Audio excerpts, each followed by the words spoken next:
Hey everybody, it's Sander. I am here joined today by Parker Kopis at Pawnee Storm on Twitter, and we are going to talk about chasing in Colorado, practical tips, tricks, knowledge, and just basically how to chase on the high plains. The high plains runs from Montana all the way down to New Mexico. It's this beautiful part of the country where there's no trees, few roads, but beautiful storms. This is going to be a lot of fun, and I cannot wait to get to the tips. But first, before we do anything, take a moment, follow at Pawnee Storm on Twitter. The link is actually in the description. Do that, and let's get started. This is a great lesson we're doing. It's all about the high plains. We're going to talk about several different topics. First off, we're going to talk about terrain and storms on Colorado and the high plains. We're going to talk about, what does that look like? You have the mountains, you have the big plains. How do you play that? We also talk about some unique targeting decisions, some considerations you need to take into account, such as the DCVZ, other local terrain features. We're also going to talk about dealing with roads or a lack thereof, because that's what you'll learn when you're out there, is that there's just not that many roads. Also, visibility considerations. And by that, I mean, you can literally see forever. And the thing I've always found, and we'll get to this in a minute, is how everything looks a lot closer than it is. You think, oh, that tornado is just right out there, but it's really like 5 miles away. It's a strange sensation out in the high plains. Also, we're going to talk generally also about unique terrain features you can concentrate on. We've got two to talk about. So without further ado, let's get to our next slide. So first thing we're going to talk about is terrain. Thanks to upslope flows, storms are going to form off terrain features a lot in east central Colorado. My tip of the day, best tip I can possibly give, is hotels in Lyman are absolutely cheap. They're just like dirt cheap. You can see here, I pulled something from Priceline, looking at $70 for a nice overnight stay. Parker, what do you think about terrain in eastern Colorado? It's pretty flat. I'm not gonna lie. You've got the Palmer Divide down there. It's generally pretty flat. There's a lot of hills on the southeast corner there, and then it really flattens out. The steeper hills are near the Palmer Divide, of course, and then of course in the Pawnee National Grasslands, you have a decent amount of buttes and more steep hills or bluffs in that area. So I don't know what it's geographically called, but it's down there by La Junta, just southeast of Pueblo. There's the Black Forest area, and there are also some pretty large hills over there that I've actually seen a tornado spawn as a result. Yeah, it's a different world on the high plains. We're going to talk more about what that looks like as we explore this. The first thing I want to talk about, though, as we move on to the next slide, we're going to talk about the timing of storms. It's way different when you're chasing in places like Colorado, because you literally will go from eating an egg McMuffin at the McDonald's in Lyman to chasing a storm. Storms start relatively early compared to the lower plains. What is that?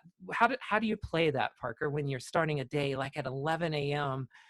Looking at storms building? What's going through your head mentally at that point? At 11 o'clock. So just to add to it, I'll make sure that the day before you need to go to bed early, because if you're chasing Colorado, you're going to have to be up early in the morning.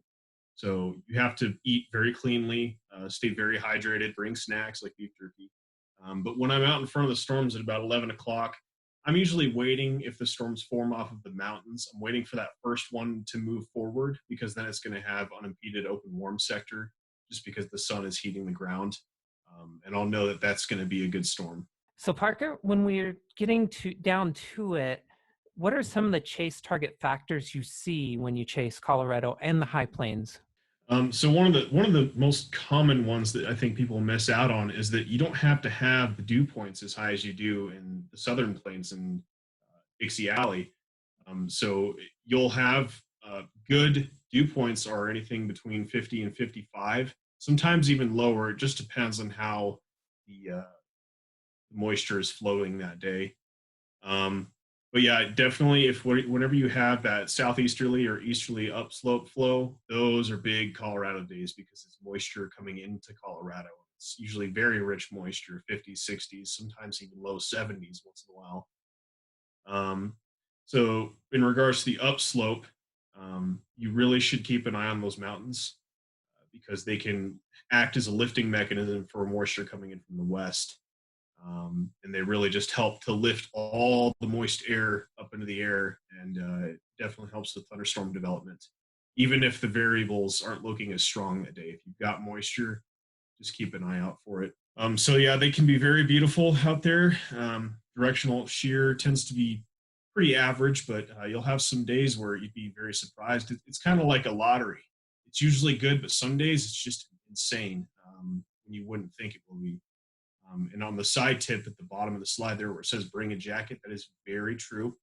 On March 31st of 2019, I believe, the dew point was 34 degrees, and you can actually look this tornado up. It's the Falcon, Colorado tornado. And as I chased down there, it was 45 degrees outside. And on my drive back home, I was getting snowed on. So definitely bring some warm gear with you because you will get very cold out there sometimes. Parker, let's talk about this picture. Let's talk about the next slide. What's going on? This was down by southwest of Hugo, I believe, in June. This was an early season chase. This must have been April of this last year, probably mid-April. And what you're seeing here is just kind of a storm in a linear mode that has moved off of the Palmer Divide, and it's just moving southeast. But this was on a day where there was barely 1,000 joules of CAPE, and the dew points were in the very low 50s. It was kind of chilly, but it just goes to show that those higher elevations are really helpful for storm activity because the air pressure is lower and the water vapor can condense more easily in that atmosphere. And so when we're talking about, how Colorado can tend to troll chasers, it can really mess with your brain if you're not careful. There's a very famous day among storm chasers from 2015 where there was an insane amount of CAPE, an insane amount of instability in western Kansas along the dry line. We're talking, I think it was 6,000, 6,500. People were just like going crazy over this little area of CAPE in Kansas, and it did produce a storm. But there was a little storm in Simla that produced some incredible structure as well as tornadoes. And it didn't look like it. If you looked at everything going into that day, there was a lot of instability for Colorado standards, but the wind shear was just not that great. But the storm moved in a very deviant motion, and it put on a structure show and a tornado show. The thing you got to remember about Colorado is that it's not Oklahoma, it's not Kansas, it's not eastern Nebraska. You have to think not in terms of huge parameter numbers. You really get caught on those if you're chasing in Oklahoma where you're looking for 60 or 70 knots of shear for the big days. But in Colorado, you can get by. You need shear, but you don't need as much of anything. You got to really, my general rule is I've always said 1/3 of what I would normally expect, I can get it done on the high plains if I have 1/3 of what I would normally expect on the lower plains. So the thing that I think I want to press in is that you do not need to have those huge numbers. Parker, what do you think? Yeah, I think I could probably provide you with a couple of really basic numbers to look for. So anything over 1,000 joules of CAPE per kilogram, surface based, and also having dew points again above 50, 55 degrees, temperatures 70s, 80s, and about 30 knots of 500 millibar shear. And you want that jet stream to be coming over because it can aid in interacting with some of the terrain features by pulling the wind because of the pressure gradient. And if you have those and you have those checked off, you should just go. Just ignore what everything else is saying. If it looks like that, you should definitely go give it a chance, especially if you live here. We're kind of spoiled living here in Colorado. One of the things that you oftentimes see people complain about eastern Colorado, southeast Wyoming, eastern New Mexico, is roads. Everyone's like, well, I would chase there more, but there aren't that many roads. Road options, they're way more sparse than the low plains. You can get in the southern parts of Kansas, northern parts of Oklahoma, you got a road every mile. That's pretty cool. You get out here into the high plains, you're talking every 20, 30 miles sometimes for a paved road. And that's, people freak out about that, but that doesn't mean there's not options. it does mean how you need to be more strategic about how you attack storms. It's very simple, actually. If you're you, people, you just got to plan ahead, I guess is the best way to put it. It's a gentle way to put it. You got to plan ahead because if you're not careful, you miscalculate, and now you're spending an hour more catching up on storms. The thing I want to know, Parker, is like what kind of tips do you have? You chase the low plains some, you chase the high plains mostly. What kind of tips do you have for someone who's like freaked out about the lack of roads in Colorado? So in regards to storm chasing is a game of timing in my world, and in everybody else's world, honestly. But it's very vital that when you're chasing in the high plains, especially southeast Wyoming, because the road network is even more sparse up there. It's really important that you think about where the storm is, where it's going, how long it's going to be before it gets to your next road option. So let's say, for example, we'll use the graphic here. Let's say we've got a storm coming out of Colorado Springs heading east northeast. And let's just say I'm in Lyman. If it's going east northeast, I know that I need to bail down the highway there past Hugo to Kit Carson. And then maybe what I might do is move left or off to the west to Carville. And then if I need to go back the other way, I can. But you have to think where the storm is going, where it is, and how fast it's going. It's really important if you want to get tornadoes here or good storm structure and be up close with it safely, of course. You have to think 45 minutes to an hour ahead where you're going to be. Yeah, you just hit on the perfect transition into the next slide. We're talking about the DCVZ. It's like it's the magical piece of Colorado. I think it might be almost too revered by outsiders like myself, but it's a really cool feature. Parker, tell the folks about the DCVZ. Okay, so I'm going to give you a rundown of the DCVZ, or as I call it, the Denver Convergence Vorticity Zone. So it's just northeast of Denver, off the Palmer Divide there. What happens is as you go over the North Denver area out to Fort Morgan, it's kind of in a little bit of a bowl below the Palmer Divide, which is just to the south there. And whenever you get strong southeasterly flow, it brings moisture into the area. And because of what's called leeward cyclogenesis, wind blowing over the mountains heading east, and then southeasterly flow, it creates a cyclone. So a third of the days from May through August are going to be days where storms will initiate right off that Palmer Divide area. And there's actually a really big airport out there called the Denver International Airport. And that's where a lot of chasers will kind of hang out before the storms initiate. And it really can help on days where there's not a lot of great shear, but there's instability because it can enhance the shear and the directional shear, and it can really aid in storm genesis. But yeah, whenever you have a strong DCVZ, the National Weather Service will actually put out discussions about it, saying that strong storms might form on this terrain feature area. And I haven't seen tornadoes off of the DCVZ yet personally, but I have definitely seen storms that have formed off of that in relatively subpar environments that ended up producing some really amazing structure. One thing that you need to look, what you should know is that landspouts oftentimes happen along the DCVZ. In fact, there have been many cases, even in recent years, where a storm has produced landspouts. What year was it where you had the twin landspouts or the twin tornadoes off of that? Was that I 20? want to say that was 2018. I wasn't there, but I'm pretty sure it was 2018. Yeah, I think that was 2018. And the best, this isn't a hard and fast rule, but I've always been a fan. If you're going to catch good land spouts, I try to be there early. It doesn't hurt if you're there early, but being there early is a pretty good idea. Mesocyclone tornadoes with supercells also do happen here. It's not just Landspout City. You do get mesocyclone tornadoes. And well, the DCVC doesn't need supercells to produce landspouts. I've seen instances where that doesn't happen, but Yeah. supercells, well, they're helpful when it comes to the DCVC. All right, so that's going to lead us into our next topic, which is the Cheyenne Ridge and Wyoming. So Cheyenne's elevation is approximately 6,100 feet above sea level. And in that area, there's lots of bluffs, or also called orographic features, the terrain features, which aid in increased vorticity at and near ground level. because of the higher elevation that Wyoming and Cheyenne is at in general, you are actually going to have storms when they go up. They will reach the freezing level sooner than they would in, let's say, Oklahoma. And if you ever see storms in Wyoming, I would advise you look at the radar. I would be very shocked if you didn't see a hailstorm over Cheyenne.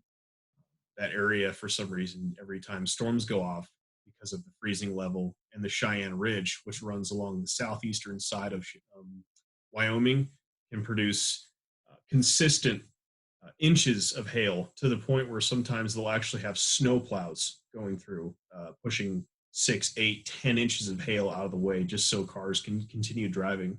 Okay, so this was the day that I mentioned the JM tornado. So that would be September 10th, 2019. And this was the storm just to the south of where that tornado had ended up occurring.